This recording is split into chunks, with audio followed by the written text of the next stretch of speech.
All hail! I enfold you in the Elohimic light, the light of your cosmic reality, blazing forth its splendor into space. For space, as the dwelling place of God, ought to be hallowed by the radiance of the soul releasing the light of 10,000 suns into manifestation. I come to you this night in that refreshing radiance that is the light of your own soul. That is the solar light of the solar system, of all systems of worlds, of 10,000 suns, blazing forth reality into space, and saturating space with the fragrance of the Most High God. Like the formation of a lily, the trumpet of heaven pours forth her fragrance. And mankind, engulfed as they are in this fragrance, in the sense thereof, in the very drama of enfolding purity, are aware of the pristine state in all of its magnificence, are aware of the pristine state before it was sullied and contaminated in the consciousness of man, as it was envisioned in the beginning by God. This state of God purity, beloved hearts of light, has never been altered, but remains to the present the bastion of mankind's unfolding reality. When I come to you then this night, it is with the magnificent certitude that responses will arise in embodied mankind's hearts because we invoke it. It is the will of God that you should respond to the vibratory action of your own soul's purity in its native habitat of the living Spirit of God dancing as a flame in his hand and as the flame in the lantern of life by which mankind are illumined and through which they are able to extend the boundaries of purity out into the world and bring about that natural release of heavenly fragrances, which is the fragrances of many souls blending into oneness, into reality, into beauty in its pure God estate. How very marvelous then, beloved children of mankind, is the life beautiful as it commences the unfoldment of the cadences of reality in the content of the mind and the sense of awareness that stands forth in the heart of man and speaks of the unspeakable word which it is not lawful for a man to utter.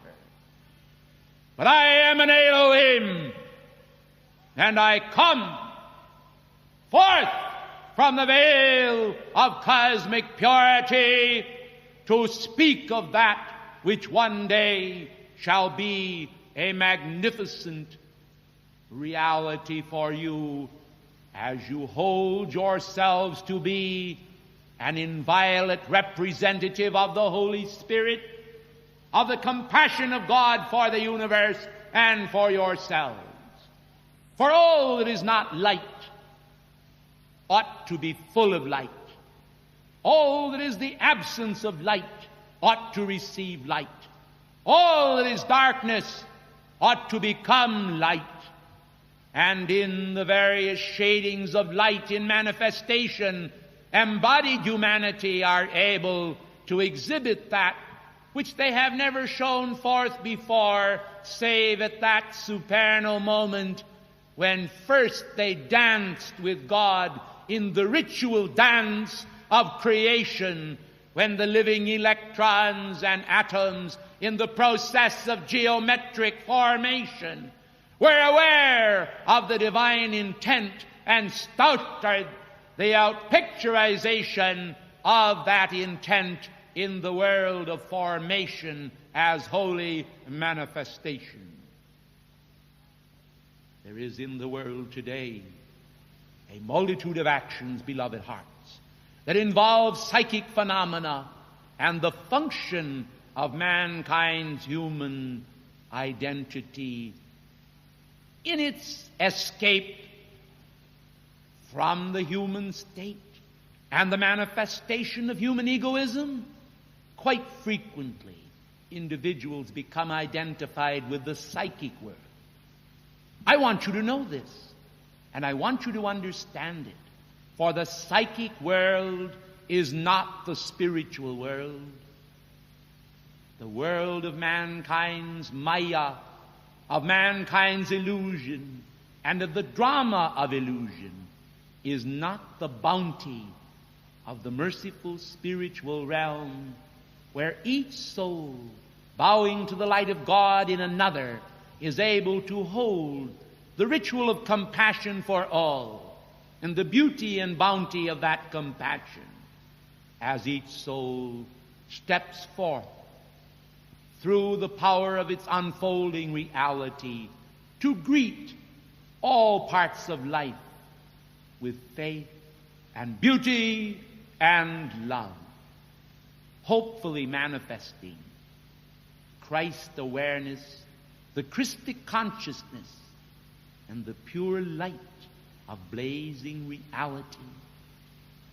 O mankind, shun and avoid involvement with the astral mutterings of those spirits that peep and mutter, of those conditions which are only the mirage appearing on the desert of South, which can never produce the miracles that heal, the miracles that seal mankind's beautiful solar consciousness in the unfailing and unfading light of God.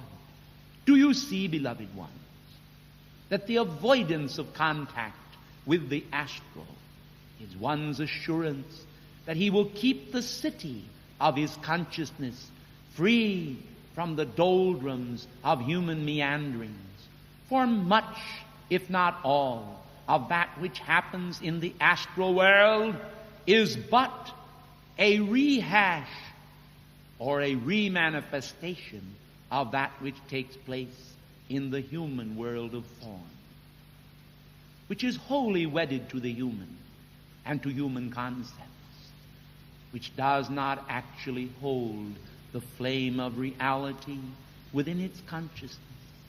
And because it does not hold the flame of reality in its consciousness, beloved ones, it involves itself in that interminable manifestation of human viciousness, human despair, and even human joy.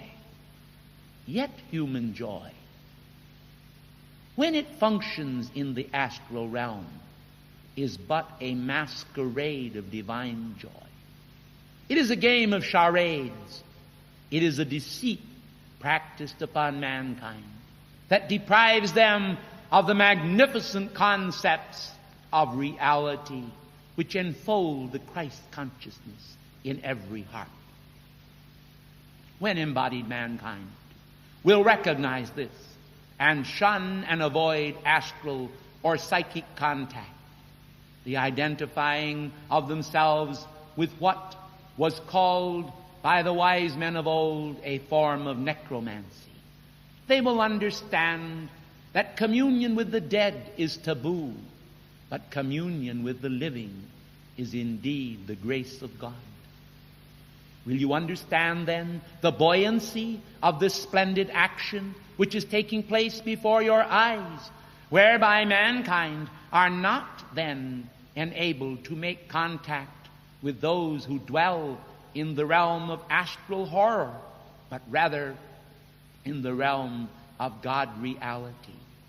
The vibratory action of this realm possesses the power of bringing you into a state of consonance with your divine identity, whereby you will be able to reach up through the astral densities of the world and find the solar sun shining in her strength and releasing those magnificent God ideas into the field of your consciousness, which will make your consciousness Christ-like, God-like, and flooded with the passions of immortality. I am Astrea. I come to you this night then, mindful of the universal spirit of love that floods the world with the renewing bond of hope, and chastening hearts also conveys divine grace. For God has said that those that He chastens are those that He loves. And if some of you have perchance dabbled in astral contacts, if you have become involved in those activities of human seeking, hypnotism, phony astrology which manifests in the world that is not based upon cosmic astrology, and all of those activities which actually deflect the soul from the intended grace of God, please understand, dear hearts of love, that heaven may wink at the former days of your ignorance, when you engaged in those activities which are not productive of that latent good which God has already placed within the fold of your souls as a talisman of cosmic magic to free you by the power of the risen Christ and the vibratory action of the ascension currents from those dregs of human wonderings and human despairs, which confuse mankind and bring him into an aborted state where he is not able to bring forth the Christ consciousness in the swaddling garment of his field of mind and conscious awareness. When I come to you then, it is not merely a worded concept which I am releasing into your mind and being. Instead, I am placing there the folds of righteousness and godly purity, which are the basis of the foundation of the earth and of every planet and of every star and of the filament of light that lights a universe and a cosmos. Will you understand that? For the field of your consciousness, darkened though it may have been by various activities which have stemmed from human or mortal desires, I tell you truly, shall then be renewed as you accept the chalice of heaven's offering. For heaven is not populated with just one identity, although there is but one Spirit. The identities of heaven are manifold. For the Master has said, other sheep I have which are not of this fold. Them too I will bring with me. And so, in the great gathering of the stars of life from the systems of worlds that exist throughout cosmos, heaven has brought the very best devotional aspects of consciousness into manifestation. Do you understand that all is God?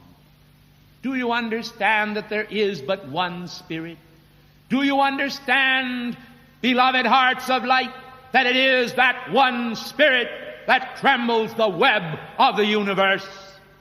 Do you understand that it is this vibratory action of that one Spirit by which you are raised into the rightful socket of your cosmic identity, moving as it is through the cosmic thrust of initiation, the initiation of attainment? Well, mankind, do you think that all that is written down in your books is the fullness of life? Are you so conceited on the face of it all that you do not understand that the mysteries of life are also written in your hearts and minds and are engraven upon the face of nature? This is God's beauty. This is God's splendor, shining in its strength. The radiance of cosmic purity. O angels of cosmic purity, descend in the name of heaven and sunder the heart of the world with the love of God, the love of 10,000 suns. I am the consciousness of God descending into the chalice of your heart and bringing into your breathing, living awareness the field of your consciousness, not only for this moment, but for that timeless time, the reality of God purity, which one day you shall know because God wills it so. If you are to know it with the fruition of your consciousness, it will be a God delight and a God intent. But if you refuse the opportunities that now face you, the opportunities that have always faced you, and you succeed in extinguishing the God flame within yourself, simply because you take delight in human perversity and sundry manifestations, extinguishing the flame of life in yourself by reason of your refusal to bow the knee to the only begotten of God, full of grace and truth, the only begotten Son consciousness, the awareness of the Logos, the awareness of the beginningness of God and the endingness thereof, which is the beginning and end of cycles and of all ages, which is the power of Alpha and Omega, which is the power of God unto salvation to all that believe. For faith is an alchemical experimentation whereby the very fabric of the soul is washed by the magnificent washings of the Holy Spirit, that cleansing which makes the soul as white as snow. For reflected in the mirror of self is the transcendent and magnificational powers by which the soul of each individual comes at last to the point where it is able to accept the power of the Godhead in manifestation within the force field of the individual consciousness, within the force field of ideas conveyed from the lost word to that word that is found by the individual. And in the finding thereof, that which was lost is at last the revelation of the mind of each one, who, seeing by a gentle peep into the reality of God, the magnificence of the entire structure, suddenly stands before the Most High to utter these words: I am thankful, O God, that Thou hast manifested Thyself in the field of my consciousness, that Thou hast placed the focus of Thy love within my heart and mind, that Thou hast directed me unto Thy ways, the ways in the side of the north, the ways in the focus of the white stone, the ways in the new name, which no man knoweth, saving he who hath received it, the ways that are indeed the perfected ways of God, conveyed at last in the strands of time unto embodied mankind, that will lift them up out of the wretched states in which they have found themselves into those magnificent states in which they will find God revealed at last to them as never before, and breaking forth with those hosannas of praise which are not only able to penetrate the sheaths of mankind's ignorance and darkness, but also to reach into the very bonds of the deep and penetrate the deep and break forth the fountains of rejoicing and the waters of grace, that they may flood the earth and remove at last the bane of mankind's ignorance and bring forth that magnificent strength, the Son of God, shining in all of his power and radiance, that at last the world, filled to the overflowing with the cup of the Christ consciousness, may indulge itself forever in the great labor of divine cleansing, whereby through the Spirit of God man is separated from all that is impure, all that is indecent, all that is improper, and reserved a chosen generation, a royal priesthood, wholly dedicated to the concepts of Melchizedek, priest of Salem, to the consciousness that is from the beginning and continues on unto the ending of cycles and the beginning of new cycles. For behold, the Lord speaks even through my heart to say, world without end, I am being immortal, deathless, and full of life. And behold, I will kill with death that which is death, and I will bring into manifestation only that which is life. And I will raise me up a people who shall understand the beauty of holiness and the raising of my name in the whole annals of the earth, until the earth, in the midst of its trembling and its understanding and the cup of my wrath, shall behold my love, facing mankind as never before in this age, and trembling the web of the universe, that I may bring forth a cup of renewal unto all generations, who shall call me blessed.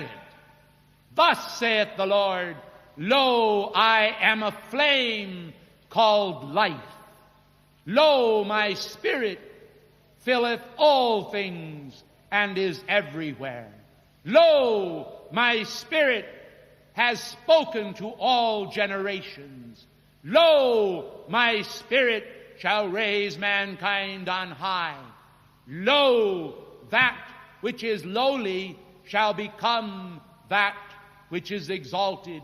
And I will say unto the valleys, come up hither, and unto the mountains, be thou exalted.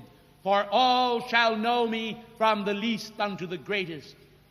And behold, I shall not be removed into a corner any longer, but I will shine forth as a song in the heart of the singer of songs, and as the music of the ages, that shall exalt all generations, until righteousness shall cover the earth as the sea. And behold, the dry land shall be covered with that righteousness, which shall cover mankind's barrenness, shall cover mankind's nakedness, and shall bring forth revelation as a spear to pierce the iniquity of mankind's consciousness, that has dared to consider itself full, when lo, it is empty and naked and bereft of reason and strength, and shall come to naught, save I, the Lord, infuse the temple by my sudden return thereto. Lo, I come forth. Lo, I manifest. Lo, I am at hand. Lo, all life shall be raised. I am the Lord that covereth the earth with my glory, and behold, the glory of the Elohim stands forth. Lo, the glory of the Elohim stands forth.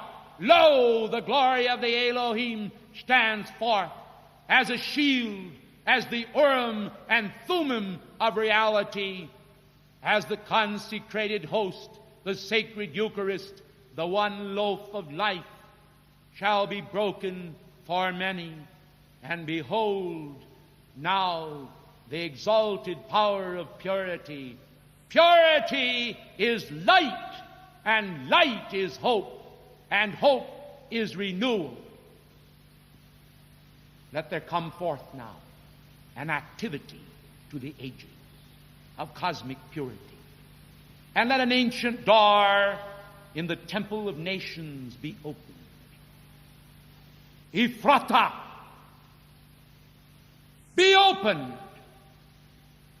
Let light stream forth upon the planet Earth, and let the universal plan be revealed to the heart of man. Behold, there is a point in the mind of God. Behold, it is a point called the side of the north. It is the side of righteousness, and the hidden peaks and the hidden valleys are therein revealed. And that which man does in secret shall be shouted from the housetops. Does it not say, O individual, that the Lord himself shall descend from heaven with a shout and with the voice of an archangel? I am the Elohim Astrea. Lo, I am one of the 7 spirits that dance before God. I come to you then this night to evoke a preeminence in you that is the preeminence of cosmic purity. I tell you, when you receive this power within yourself and make it a consecrated part thereof, you will find at last that darkness will flee at your command.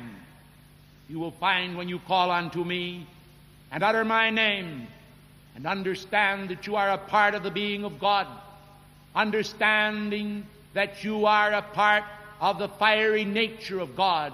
I am. When you understand that one fountain blazes forth over the whole earth and you are a part of that fountain, then the voice of many waters that covers the earth shall speak and call home those children of captivity, as well as those who say they are not bound, but are truly free. And behold, all nations shall come to know that I am the Lord. The flame within you that speaks is the flame of cosmic purity without alloy. Lo, it does not have in it the content of any chemical element of human vibratory action, but only the pure God flame is there. I am Astrea. I am Astrea. I am Astrea. Lo, I have spoken. Lo, I have brought divine grace into your midst, the Spirit most holy that enfolds every part of life, that sunders the power of the psychic and the astral organizations of the world, speaks now in the heart of Africa. I command now in the name of the living God that all psychic activities of human witchcraft and all activities of human darkness and all activities of man's inhumanity to man, of the entanglement of mankind's human action, shall stop and cease forthwith. Let there never be any action from this point in time and space which shall bring harms to any. For great harms are ended by the power of God. Lo, the fiat goeth forth, the fiat of cosmic truth, saying to all powers of darkness, you have no power. Henceforth, you are stripped of all power, and the beginning of the freeing of a continent is at hand. For the Christ banner is raised as a banner of unity over the heart of a world, and the banner that is raised is the banner of cosmic legions. It is the power of the unfurling banner of the Lord. It is the power of the beginning of a new kingdom established and made without hands, but by the agency of the Spirit itself in its pure state. O mankind, accept and be free. O mankind, receive and perceive the redemption of universal love. O mankind, reckon with the balance of God. Many, many tekel a parson, thou art weighed in the balances and found wanting. Behold, the hand of God writeth upon the wall. Behold, the hand of Daniel stands forth in the last days. And behold, the freedom and liberation of the world shall begin even now. So be it in God's name. I am.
Gracious ladies and gentlemen, in coming to you this afternoon, it is to bring to you a greater degree and level of awareness of the importance of your mission viewed from a divine standpoint.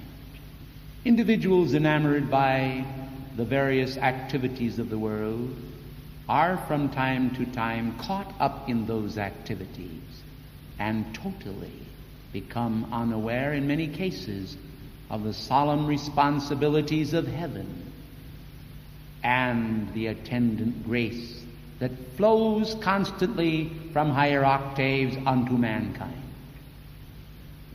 Those of you who hold a more than ordinary awareness of the flow of heaven's grace are able to extend hands of hope into the ethers, and then have placed upon your hands those magnificent elements of cosmic grace by which the saints also were raised.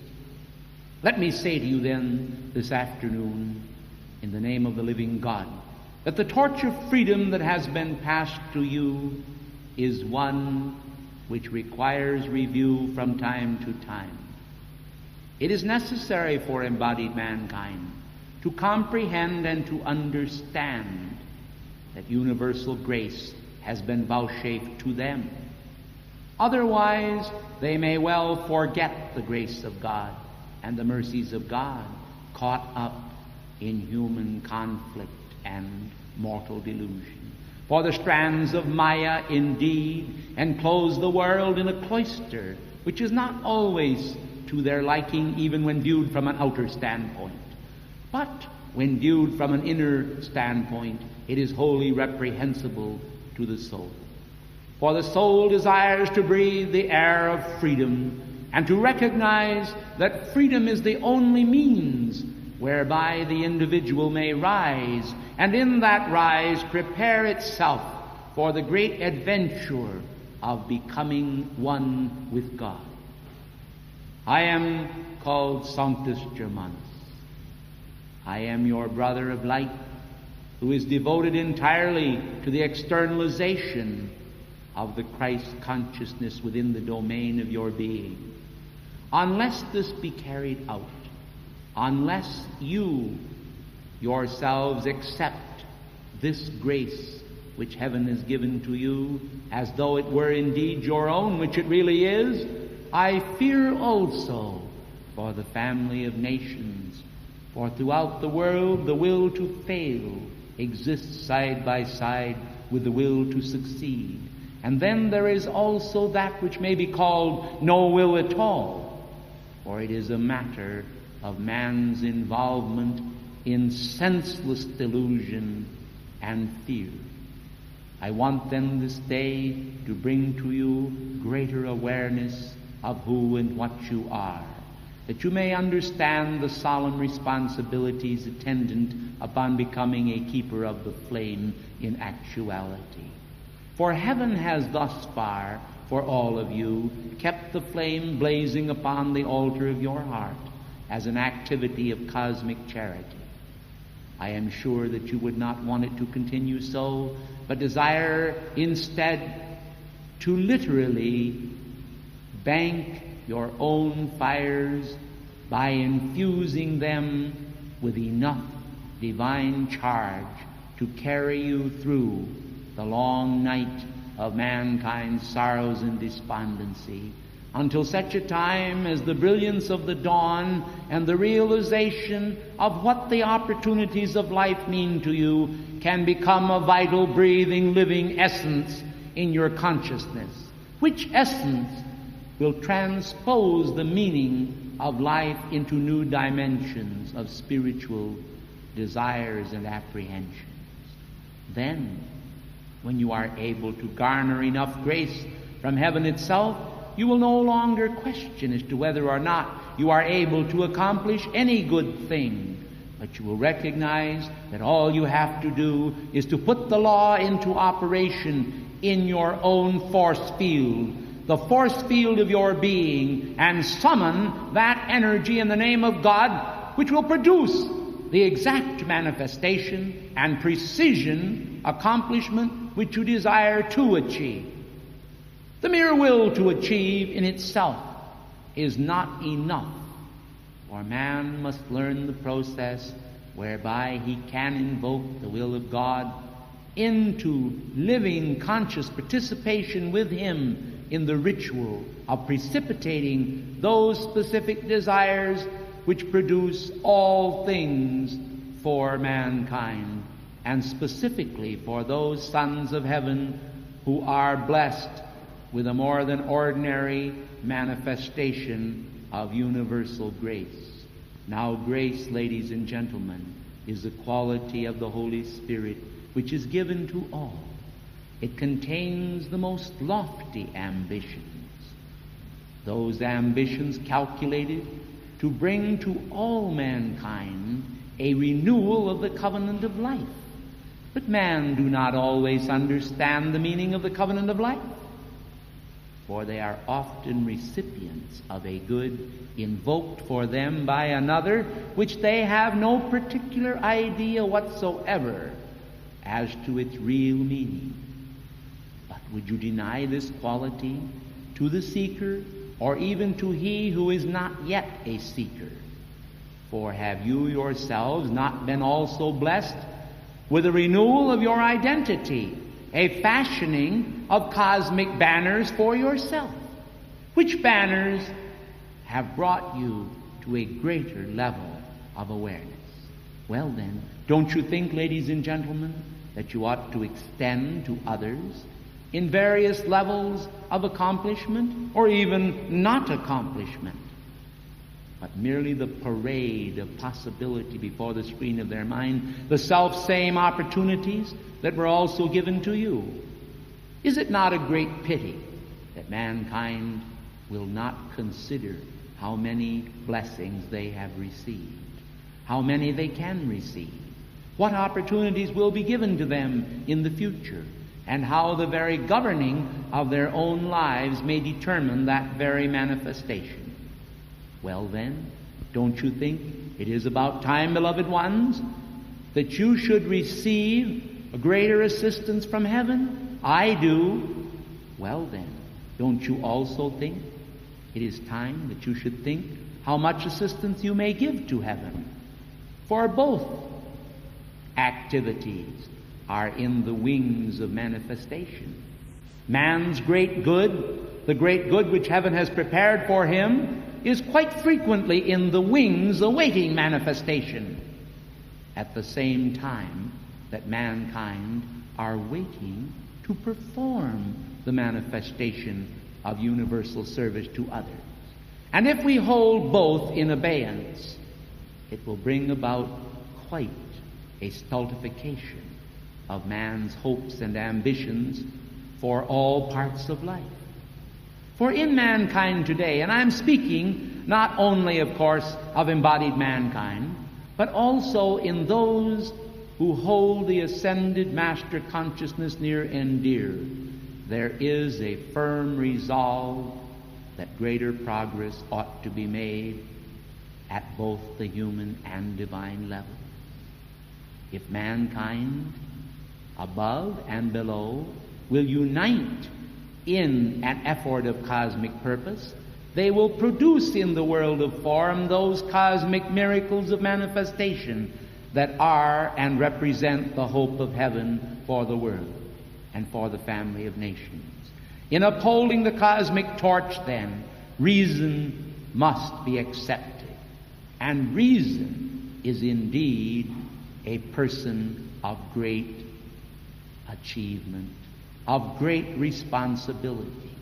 For reason, like the spark that produces fire, is the alchemical power of man's potential and the multiplication of that power in the world of form to such a degree that men and women working together will be able at last to direct their world without all of the human and personal mishaps which prevent them from appreciating and understanding all that heaven desires to see active in their world in response to their calls and those intercessions which men are so frequently making.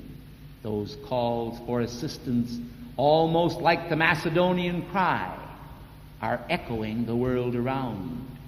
Ideas of man's thought, ideas of God's thought, and ideas even from the level of the angelic hosts.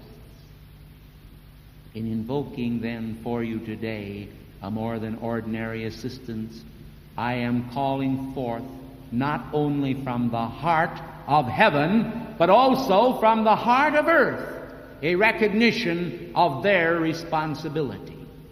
It is not just a matter of summoning from the highest levels those magnificent, radiant qualities of the Godhead, but summoning here from below in physical manifestation those cosmic sparks of human endeavor which can unite with spiritual endeavor and thus perpetuate a legacy for mankind of some true greatness. What is it that hinders mankind if it is not the human concept of lag? Mankind's ideas that perhaps 1,000 years away, or in some distant tomorrow, at last the world will summon those virtues and graces which will alchemically transform the world. Tomorrow is now, for in the eternal now, man is able to transform himself absolutely, because he contacts that level of advancement which does not depend on the quality of human whimsy, the idea that he will summon when he is ready. Man should understand that God is ever ready, a flame, a light, a power, whose magnificence, when bursting into flame, is able to consume man's dross, and in the consumption of that dross, to release in man the fires by which Prometheus, unbound, may seize at last the spirit of world initiative and invoke those transforming attributes of man which are already resident within him. Strange, is it not, that mankind can fail utterly to apprehend the things of God when within themselves, in the very fabric of their soul and thought, there is already in existence those transforming qualities for which they seek.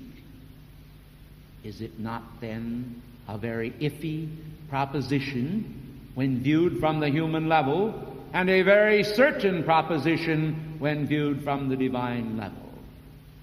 For if the vessel which is created by the life of an individual, self-created, becomes a shard of darkness, a sweep of inefficiency, might it not be best in some cases to return it to the pile of debris and remold it?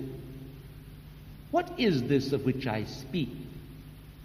It is of calling back into the great heart of God the very energy He has sent forth and entrusted to mankind, and then observe failure after failure where individuals, through their complacency and their fears, through their distrust of the motives of one another, cannot secure any reasonable effort which they can place in the circle of nobility as a potential fait accompli.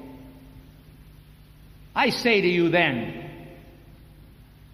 must we rely upon one part of the earth and the keepers of the flame fraternity there, while denying opportunity to other parts of the earth? I think not. And so today I extend to you a renewal of opportunity from the heart of one who is truly bearing the flame for mankind. The torch which I bear, I pass to you, and as I pass it to you, I pass also certain of my own energy of accomplishment. But I do not expect that this energy shall return to God void, but shall accomplish the purpose for which it is sent forth. And if the lofty purpose is to be ennobled at all, it is because you have sealed it within the focus of your heart flame. And if within your heart flame, then within the flame of possibility. And if within the flame of possibility, then within the radiance of God Himself. For another name for God is possibility, potential. The potential of the Father, Mother, God, the potential of the accomplishment of the flame. But the flame must spring up in a living haven, a place where God can be enshrined. Thus man becomes a keeper of the flame. Shall he keep the flame within his consciousness as a brittle manifestation, one that can be easily broken or extinguished, as it were? I doubt it. For such is truly not keeping the flame, but is merely a passing examination by the consciousness of the simple curiosity of a moment. Will God do it? The question is not will God do it, but will you do it? The question is one of can it be accomplished by flames working together devoid of human personality? Of course it can. But when you permit the human personality to extinguish the flame, this is scarcely an activity of divine accomplishment, but it is a dampening of the fires of purpose, one for which I would feel sorry indeed if this were to become the plight of those who have pledged their lives, their honor, and their sacred fortune to the producing in the world of some recognizable trend of the future within the force field of the present moment. Must we always behold the eclipse of mankind's destiny, or dare we hope that man will seize these opportunities as they are presented? When I come to you today bearing the mantle flame, it is the renewal of a covenant made long ago, which none of you now in embodiment are fully aware of. Yet I come even at the response of embodied individuals who sometimes hold only a dim spark. I urge upon you then the flame of being awake. Be awake unto what may well be, and it will be. Sleep, and behold the sleep of centuries. For upon mankind today, to whom is given this opportunity, there is presented now a renewal of an ancient covenant of hope. Will you pledge to me your hope then? Or will you let the flame vanish from your hearts and thus from the hearts of a people? For there are few in the world, all around the world, who are willing to recognize their potential as God's potential, their opportunity as God's opportunity of the moment.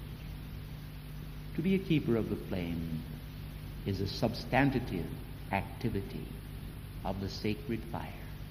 It is a covenant trust which is given to you as you are able to receive. Point by point, victory by victory, your faith will win new laurels for the world and for mankind. Do you think that if this were a simple matter, that God would deny it to mankind?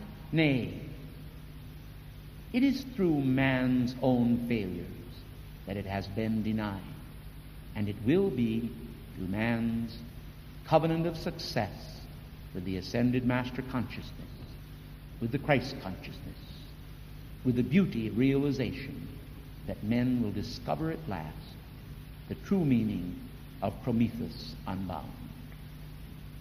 And so that which has been bound will be bound no more. Freedom will echo, not as a lost cause in the world community, but as a cause of inspiration that must be sustained by right action. Hear this thought and capture it in the net of your consciousness, enshrine it in your heart, uphold it by your action, and perceive it as the way in which you should move. I thank you.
children of the heart of God, does it seem so strange to you that I should come to you this night?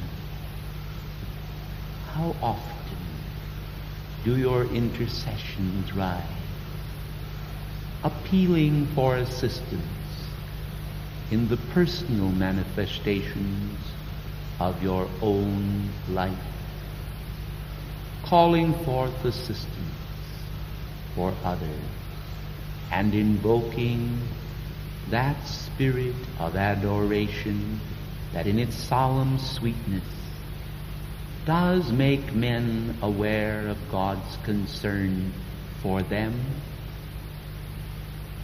Let it be then that men are content to rest their case at the bar of God's heart, to receive therefrom not only that personal succor of universal strength and compassion, but assistance in every department of life, that men might fulfill within the domain of their own lifespan that magnificent passion of hope, which is the appeal or intercession to the heart of God. You do not expect, O beloved, mankind here upon the continent of Africa, that God will deny you access in this part of the world, nor in any part thereof, but that his heart, filled as it is with universal love, will strengthen the bonds thereof and the sense of man's compassion for one another, that mankind may not lose their way upon the pathway, but may find instead from day to day that sweet and solemn spirit of beautiful apprehension that indicates divine awareness of their heart's desires. Mankind, stranded as they are upon the bars of time, are often unaware of the tides of cosmic fruition, of cosmic intent, of that grace which is sufficient for all their needs. From time to time, they seem to feel stranded, as it were, and without the surety of God's success in the adventures of living. I am mindful of the need for mankind to be willing to change their mind and to decide at last that hope is not so far away, but instead is just beyond the threshold of their awareness, the curtains thereof being drawn as if by angelic hand. How often have the beautiful souls that have served the light, hallowing space, and those sacred portions of the hearts and minds of mankind, have felt the pulsations of heaven's concern. Then, beloved ones, let me ask of you this night that you cast aside as an unwanted piece of baggage those elements of unnecessary concern, and in your divine outreach hold breathing and living awareness of the omnipresence of the eternal brotherhood, of light and hope, and eternal strength as the sun shining in her splendor, brings to the world the circle of certainty, of vision. So let man, as he perceives those spiritual guides that are connected with the beautiful and bountiful soul within, manifest individually those strands of gentle and bountiful awareness which are the fullness of God's heart. As I came to you tonight, it was with a splendid awareness of Afra. Long ago, he who, like El Moria and others of the brothers, offered name and fame to God and stood as a frater of light, a brother of the sacred fire, to sponsor a vast and mighty continent that was to be. He gave in a fruitful ceremony of the brotherhood every vestige and trace of his name, and so we called him Afra, from whence also the continent drew its name, Africa, as man call it today. This giant soul, with his tremendous devotion, was one of the unknown brothers. And so long as individuals feel the need to expound upon their own personal achievements, they may well find that they are not truly a part of us. For we have offered, as divine Poverellos of old, everything to the vow of poverty, everything to the name of God. We desire in reality to retain nothing of ourselves, but only those magnificent designs which are a part of the Godhead, which comprise the quality of grace to assist embodied mankind in their search and realization for those garments of golden light which generate the passions of the brothers of the golden robe. For the brothers of the golden robe esteem divine wisdom as though it were a holy flame, a gesture of the intent of God made manifest the world around. And so to all God seekers everywhere, I address myself in this hope that more among mankind will perceive the shining sun of wisdom that speaks to the hearts of men and calls them to that evocation of universal grace which manifests strength in its splendid shining within the framework of man's individual identity, and is a chalice of hope and its contents liberally lavished upon embodied mankind for those who have already attained and are able to recognize the grace of God and to draw it forth by will, are then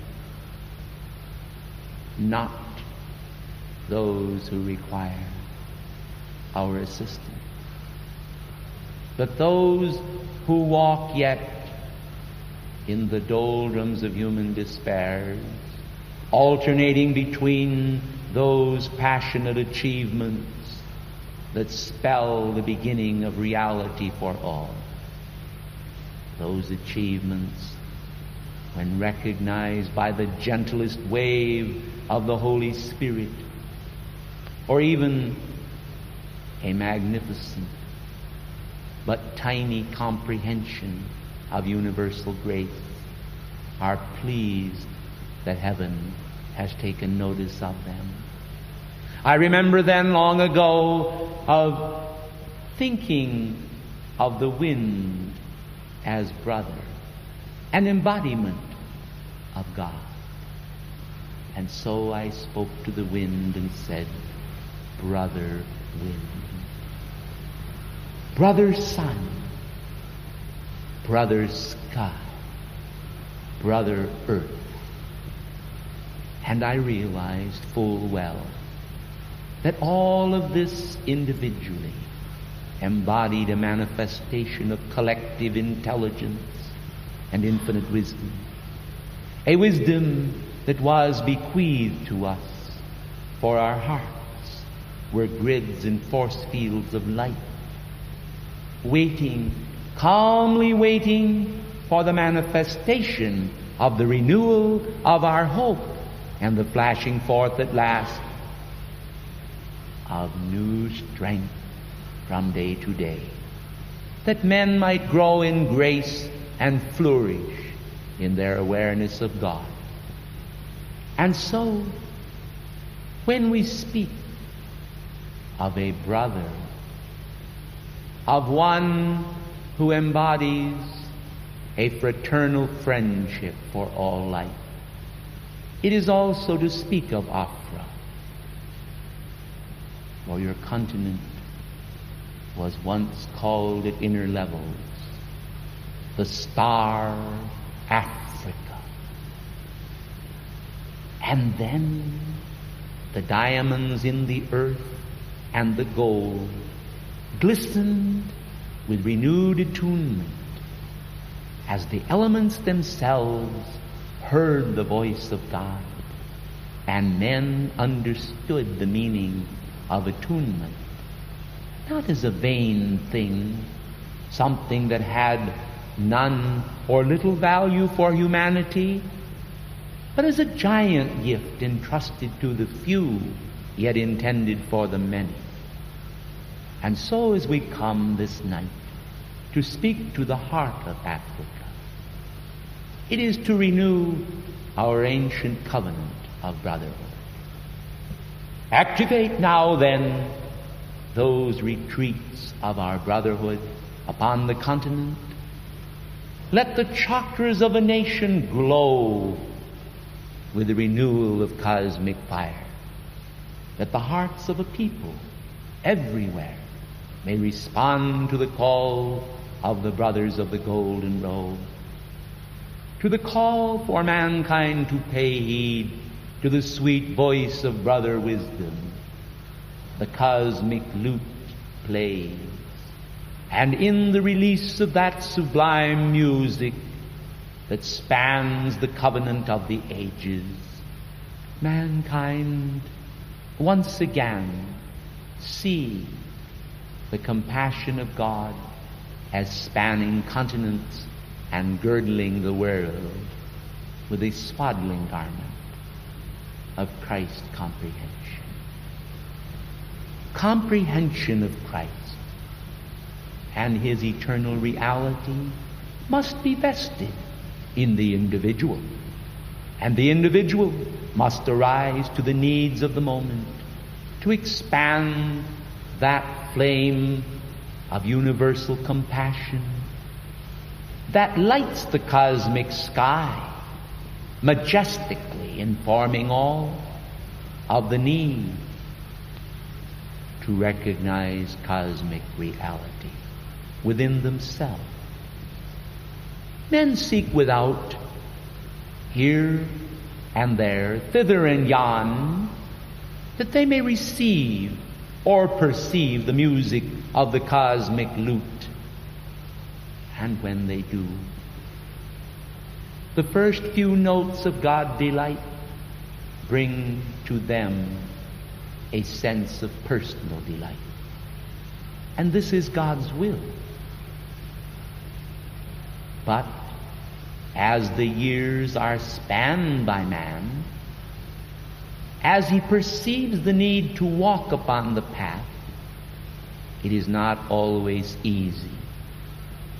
For there are many hindrances in the world which test the quality of man's resolution. Shall he fulfill the needs of the brotherhood upon earth? And even the question comes to his mind you, is there a brotherhood? This may seem at times to be questionable in view of the fact that man observes in his world so much that is contrary to brotherhood motivation. But then, those of you who feel deeply within, whose centers of universal light are open unto the Godhead, you do not question, except in those moments when darkness hides and opaques the face of the Sun of Reason. Tonight, then, I speak also of the testings of life and of the great opportunities they bring. An opportunity to touch the hem of the garment of the world teacher. For the world teacher comes to you tonight not just in outer words, but in an inward urge to see the world transformed and become a place where the garment of eternal loveliness can dwell. You recall the woman who was afflicted, who touched the hem of the Master's garment.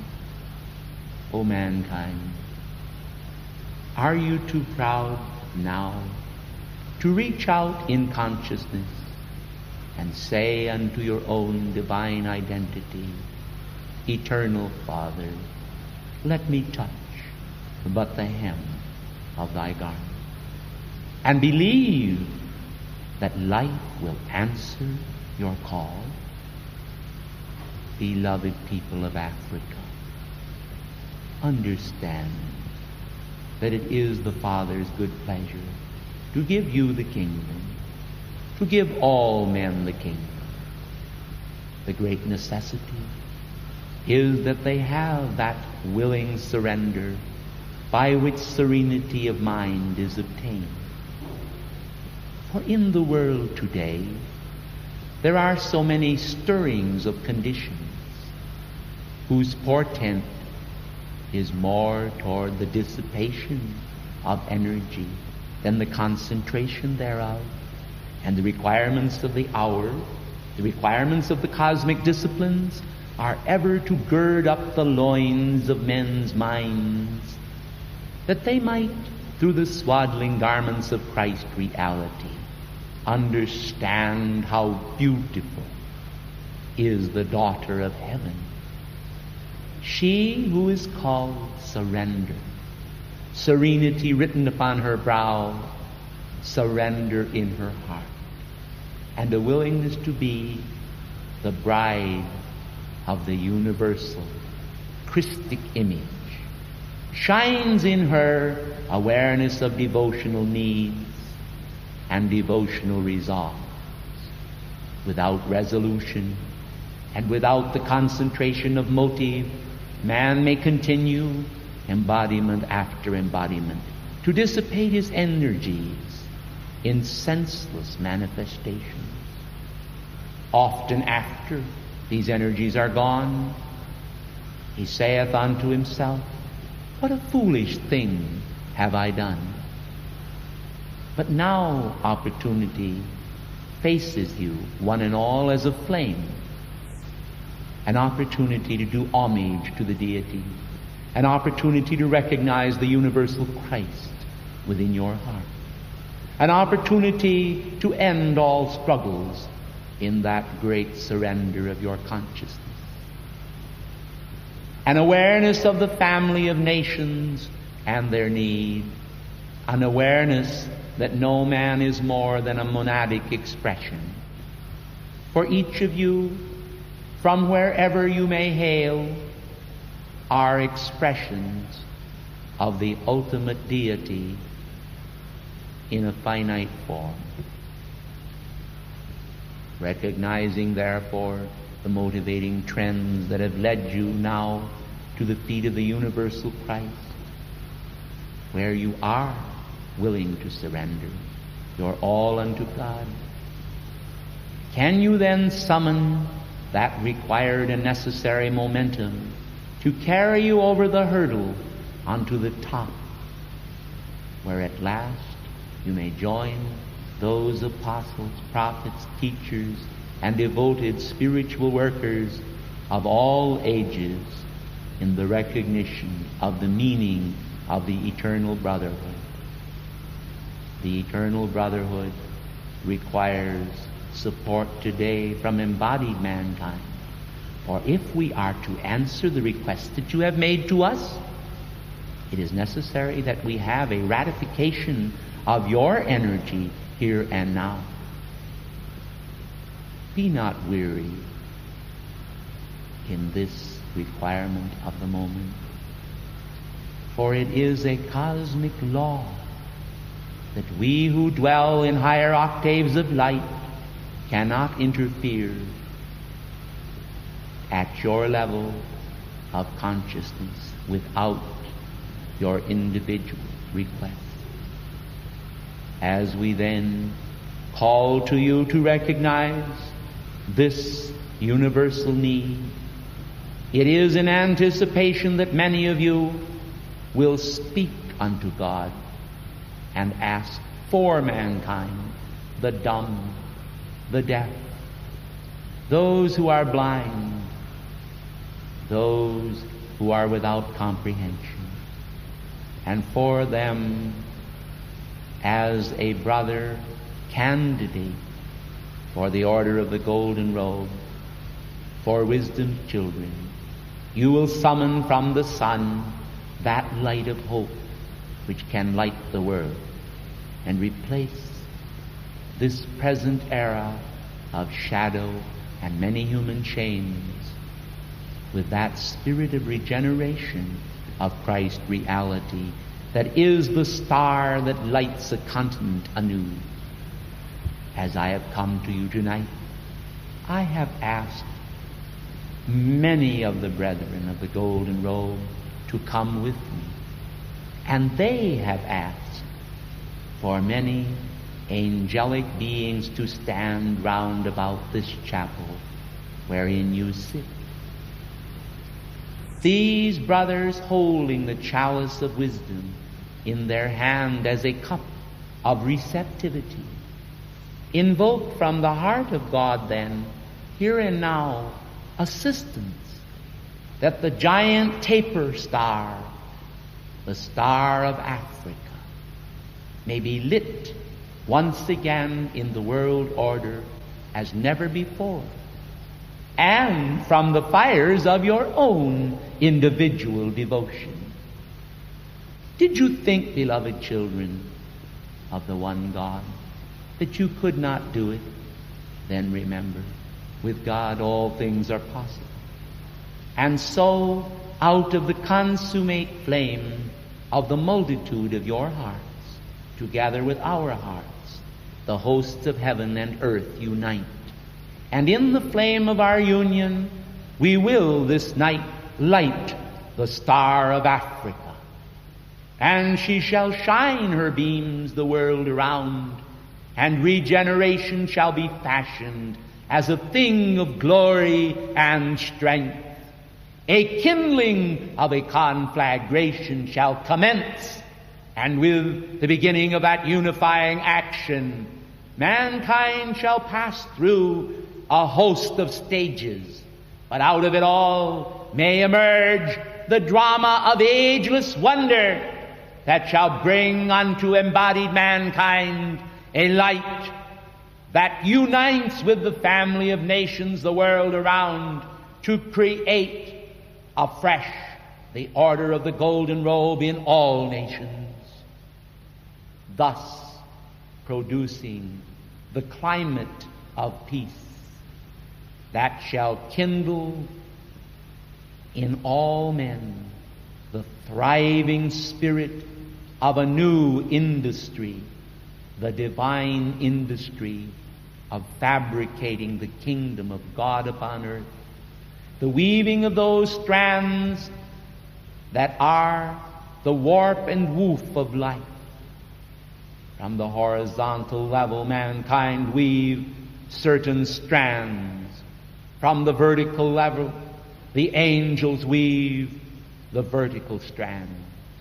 And out of this blend comes the cross of life that is the fabric of the star, the Christic star that must light each continent as it must light each soul's lamp and lantern. I have come this night in order so to do. I will not weary you. I thank you.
Serapis, born out of the fires of cosmic chastening, are those fruits of the soul whereby progress is made.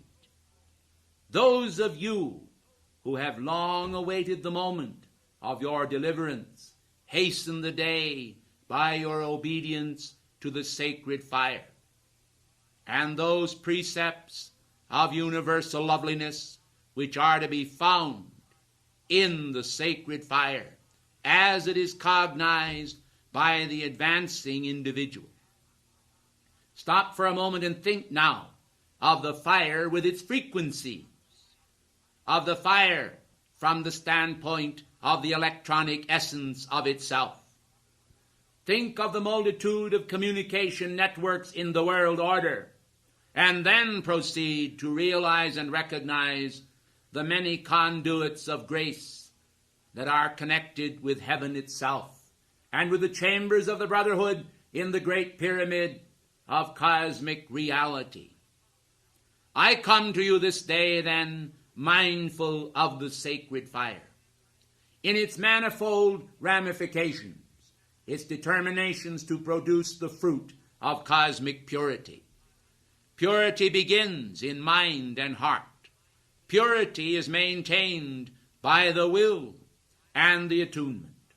Purity, however, may occasionally be breached by embodied individuals as they allow their gaze to function in levels of consciousness and awareness which are affinitized with the world's thoughts itself. Therefore, it is essential and important that all understand and recognize that the shedding of carnal-mindedness is the greatest step whereby individuals are able to fulfill those latent desires of both heart and soul, which long after the Christ consciousness in its unfailing deification of the individual. For whensoever individuals are vested with the Christ consciousness, they are given a direct connection with the living God, with the living perfection and presence of their being, with those cosmic strengths that are able to destroy all human weaknesses.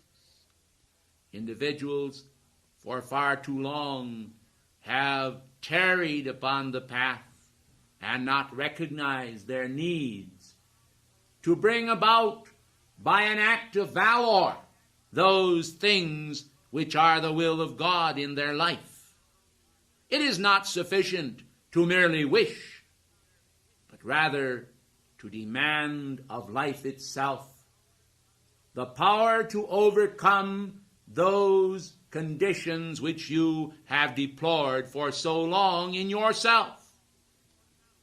Many individuals that criticize other individuals are in reality criticizing themselves and too cowardly to be able to face it. I want you to understand then that glaring honesty of heart, as El Morya has put it, is extremely important. Not that you as individuals are scaling the stars by your own human virtues, but rather that by grace and power and love for the infinite plan you are able to pass beyond the concepts of your finite life or your individual identities, and to recognize that there is a supreme identity which has for far too long been withheld from the grasp of mankind by their brittleness, their selfishness, and their purposeless drift upon the human sea. Being involved as they are in most cases completely with the meanderings of the human ego, they fail to see the divine ego of themselves, orphaned as it is, and thrust into a corner of relative unimportance. When I come to you this day, then, it is to make you aware of this blissful, photic fire, which blazes in all of its frequencies and affinities of the Godhead. The light and play of color and movement in the sacred fire is calculated to separate man from his dross. Man, then, created in the image of God, is a golden pool of melted liquid golden light. And when he understands that, he is able to recognize that the purification of selfhood from the realm of human duality combined with God perfection is needed and necessary.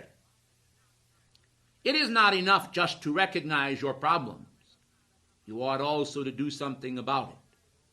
And when I see individuals studying for years and years, producing very little fruit, I am always reminded that one day they will find themselves in a lower position rather than a higher, in spite of all their study. For I want you to know that truly some of the first are last, and some of the last first, purely because of determination and that motivation of the will of God and the purity of God, which holds each man in the divine image, regardless of what particular and specific thought or thoughts they have allowed to occupy their mind. From time to time, the world itself, emanating the human spirit and the vibrations of human thought and feeling into the very atmosphere, polluting the planet thereby, comes to even the most valiant of individuals for redemption. Have you thought, for example, of your role in those redemptive factors of the planet. You ask for the second coming of Christ. Beloved hearts, are you doing anything to produce it? Is mankind doing anything to clear the way for it? Is mankind anxious to receive it? Or is mankind content to vegetate in some traditional, picturesque scene of human contentment? I want you to understand that contentment and the picturesque scene, or any other particular facet of life which you wish to dream up, are yours for the asking once you have first achieved that perfection goal which you seek. But so long as the world is in turmoil and decay, so long as the teaching of true cosmic peace and overcoming is actually so badly needed by the world, is it not just a bit foolish, do you not think, for mankind to continually seek only for that which we may call temporal peace, whereas the universe itself is engaged in a form of spiritual warfare in high places? The dark powers of the world that must, as they know, surrender their allness ultimately, are engaged in conflict with the powers of light. One, of course, is wholly entangled with the human ego, whereas the other is identified with the soul in its rise into that perfection, assuring each man of the fruit of the ascension in the light. But unless the light be recognized daily, unless the ascension be obtained in part daily, man cannot expect that suddenly, as a giant magnet appears overhead, he will be lifted out of whatever mortal socket of despair and despondency he has allowed himself to vegetate into the pure light of God. Nay, your victory is obtained each day in some portion. And then one day, as you have moved still closer to the divine magnet, you will automatically be exalted into the ritual of the ascension. I want you to understand that the serpentine coil at the base of the spine, the Kundalini fires, are only automated and commanded by the power of victory itself. In other words, it is almost a folly for individuals to exert their efforts to stir up those energies which will provide them with more energy, whereas they do not know how now even to govern that which they have already obtained. If then the energies which you call forth from the Godhead, together with the wisdom which you invoke, the power which you invoke, and the love which you have, are calculated to produce that perfection you seek, then well and good, for you will learn to mastery all fires of God. And there are differing fires with different vibrations and different vibrational actions, which can be used and directed by the power of the Spirit of life within you when the requirement of the hour demands it. For individuals to simply seek as a point of human experimentation, to play, as it were, with the holy fires of God, can very often prove disastrous. Hence, we warn you of this, and we tell you also that all of the fruits of heaven can be yours for the asking when that asking becomes a unified direction, a recognition of the divine intent from the beginning to give you the kingdom, and that determination which will not take no for an answer, particularly a human no. Do you see what I'm speaking about?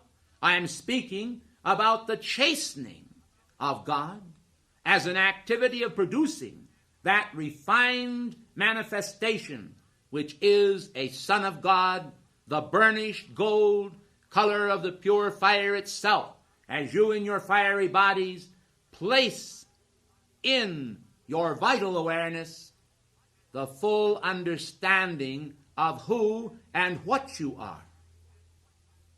For who and what you are precludes what the world has said you are. It is the first and the last in manifestation, It is your beginning and your ending. It is the beginning of you and the finalizing of your victory. It is the ending of human struggle. It is the ending of human defeat. It is the ending of human life as mankind has synthetically created it, and the beginning or origin of your divine life, wherein all things are given to you. For eye hath not seen, as Paul has said, nor ear heard, nor entered into the heart of man, the things which God has prepared for them who love him, to those who are the called according to his purpose. Will you then envision that purpose as the central theme of your life, and watch how the forces of darkness, targeting in upon you because you have started then to begin your emancipation, will direct those arrows and slings of outrageous fortune against you. And it may seem at that moment as though, rather than progress, you have fallen backward. But, beloved hearts of light, it is the chastening and the discipline that will actually set you free. For what is the problem in orbital flight, beloved ones, if it is not inertia itself, which must be overcome by the propulsive force? Let men understand then that it is in direct relationship to their determination plus their relinquishment of the spirit of inertia and human concepts that propels them forward spiritually until they enter in to the orbit of the cosmic ascension in the light, in thought, in mind, and in heart. But, beloved ones, beware of allowing this thought to be obsessing in the sense that the very practical aspects of your karma are not viewed. Individuals should understand exactly what I mean, for I am attempting now to make it plain to you all. I am referring then to the fact that on this planetary body there are those who need and require your assistance and the assistance of the masters of wisdom through you. Beloved ones, it may be true that there will come a time when they can dispense with that, of course. But while they require it and need it, be practical and do not think entirely of the fact that you selfishly would obtain an escape from this realm prior to that moment when your own divine will within you consents thereto. I have spoken to you thoughts that you might be able to utilize for your own emancipation in the light. But I want to commend you also for those right actions of the sacred law of the sacred fire that continue from day to day to guide you in your spiritual desires in that practical understanding of who and what you are as a part of the body of God upon this planetary body that will one day stand where we stand if you persist, and will certainly fall if you do not. I want you to understand then that you cannot operate from the standpoints that some human beings have allowed themselves to do. You cannot just take it for granted that because you are functioning in a certain spiritual search, that that search is automatically fulfilled within you. Nay, I tell you, you must search and find, and finding recognize your need to assist your fellow men in the development of that divine consciousness which you are developing yourself. Then, by the power of example, in every area of your life, you will produce that good fruit which will set the world literally on fire spiritually, to understand at last that the temporary finite goals that appear to the average individual as the span of their life are in no way relevant to the eternal love of God cast upon the screen of nature and upon the screen of soul reality or solar reality. You are children of the sun, but this is the sun also that exists behind the sun. And the power of the Son of God is being transferred to you daily as you are able to receive it. I, Serapis, seal you in the adjurity of the law. I adjure you to be aware of the law. I want you to recognize the law. I want you to feel that you can identify with it without kicking against the pricks of cosmic reason and cosmic justice. For truly, it is the chastening of the hand of God that actually exalts you. And as I gaze upon the planetary body and see those wondrous souls who are now in the process of almost clean escaping from error and the chastening which they have encountered, I am aware that the greatest process of burnishment was the chastening and the discipline, and so I count it the greatest of glory. Peace be upon you, but may it be a peace of determination and goodwill. Peace be upon you, for out of light comes forth the omnipresence, the omnipotence, and the omniscience of God. I thank you.